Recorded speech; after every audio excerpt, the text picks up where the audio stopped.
ہم ربیع الاول بناتے ہیں, ہم خوشیاں مناتے ہیں, ہم پٹاخے آتش بازی ہو جاتی ہے, لیکن کیا ان کی جو زندگی سے اس کے اوپر ہم عمل کرنے کی کوشش کرتے ہیں یا نہیں کرتے؟ ہم سارا یہ ایسے ہے کہ قرآن شریف اپنے گھر میں رکھی ہوئی ہے, سارے اس کو بڑے ادب سے اٹھا رہے, پڑھ ہی نہیں رہے کہ اندر لکھا کیا ہوا ہے. اسی طرح ان کی زندگی جب ہم ان کے لیے جان دینے کے لیے تیار ہو جاتے ہیں, لیکن ان کے کیریکٹر سے تو سیکھیں. کیا ان کو ہم کیریکٹر کو اپنا رہے ہیں یا نہیں اپنا رہے؟ اللہ کا حکم ہے کہ ان کی سنت پہ چلو. کیوں اللہ ہمیں حکم دیتا ہے کہ ان کی زندگی سے سیکھو؟ کیونکہ اگر آپ ان کی زندگی سے سیکھیں گے تو وہ آپ کی عظمت کا راستہ ہے. وہی دو راستے ہیں, ایک تباہی کا راستہ, ایک عظمت کا راستہ ہے. اصل میں جب آپ نماز پڑھتے ہیں تو آپ ان کا راستہ مانگ رہے ہوتے ہیں, کیونکہ وہ نعمتیں تو سب سے بڑی ان کو بخشی اللہ نے. وہ تو اللہ کے محبوب تھے, اللہ کے حبیب تھے.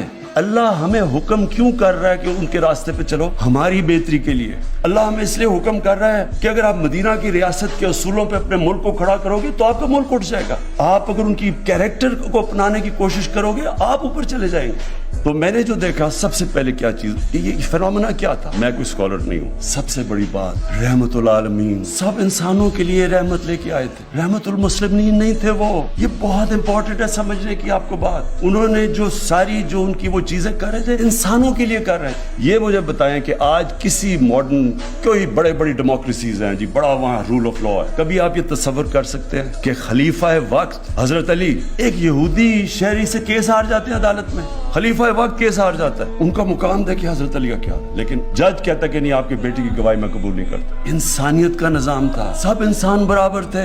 یہودی کو بھی وہی انصاف مل رہا تھا ایک ملک کے سربراہ سے. تو وہ جو ایک کانسیپٹ تھا رب الانسانوں کو اکٹھا کرنا, لیڈر, انہوں نے لیڈرشپ کا جو پیمانہ دیا کہ انسانوں کو لیڈر اکٹھا کرتا ہے, تقسیم نہیں کرتا نفرتیں پھیلا کے. یہ نہیں کہتا کہ جناب ہندو سب سے عظیم قوم ہے, باقی سارے نیچے ہیں. ان سب سارے انسانوں کے لیے انہوں نے ایک کہا کہ اس دنیا کے لیے ایسے جیو کہ آپ نے 1000 سال زندہ رہنا ہے. ان کو دیکھتے دیکھتے لوگ لیڈر بن گئے. اگر آپ وہ فیز سٹڈی کریں, یہ جو میں آپ کو بتا رہا ہوں کہ صرف آپ 623 کے بعد وہ سٹڈی کریں, تو اتنے تھوڑے وقت میں کبھی اتنے بڑے لیڈر نہیں آئے. جو ان کو دیکھتا تھا وہ لیڈر بن گیا. حضرت بلال جو ایک غلام تھے, انہوں نے 2 ایکسپیڈیشنز یعنی 2 دفعہ ملٹری کیمپین لیڈ کی تھی, تو سب ان کو دیکھ کے عظیم لوگ بن گئے. جس طرح مولانا رومی نے کہا نا کہ جب اللہ نے تمہیں پر دیے ہیں کیوں چونٹیوں کی طرح زمین پہ رینگ رہے ہو. انہوں نے انسان کی جو اشرف المخلوقات, اللہ کی سب سے عظیم مخلوق, اس کا پوٹینشل نکال کے رکھ دی. کوئی آپ ایکسپلین کر ہی نہیں سکتے کہ کیسے ایک دم ساری دنیا میں وہ چھا گئے. منگولین نے بھی بڑی تیز 50-60 سال میں آدھی دنیا پہ قبضہ کر لیا تھا, لیکن ان کے پاس ایک ایسی وار مشین تھی. انہوں نے جدید تیر, ان کی جو کمان تھی انہوں نے ایک ایسے لے کے, وہ دنیا میں کبھی تھی نہیں. ان کے گھوڑے, ان کی وار ٹیکنیکس تھی. ان کے پاس تو کچھ نہیں تھا, کوئی ایکسپلینیشن ہی نہیں ہے کہ ایک دم ساری دنیا پہ چھا گئے.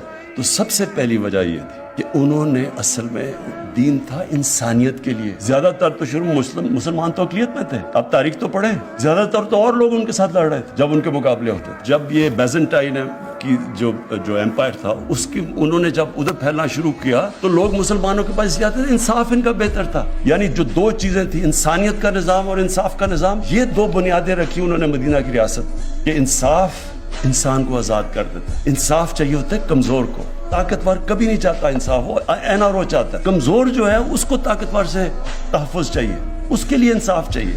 اور جب آپ انصاف دیتے ہیں, ایک معاشرے کو آزاد کر دیتے ہیں, اس پوٹینشل کو آزاد کر دیتے ہیں. اس لیے دنیا میں سب سے خوشحال جتنے بھی ملک ہیں ان کے اندر رول آف لا ہے, قانون کی بالادستیت, وہ اوپر چلے جاتے ہیں. جب انہوں نے کہا کہ تمہارے سے پہلے قومیں تباہ ہوئیں کہ طاقتور کے لیے ایک قانون اور کمزور کے لیے دوسرا, مطلب لے کہ جن قوموں کے اندر قانون کی بالادستی نہیں ہوتی وہ اوپر نہیں جا سکتے.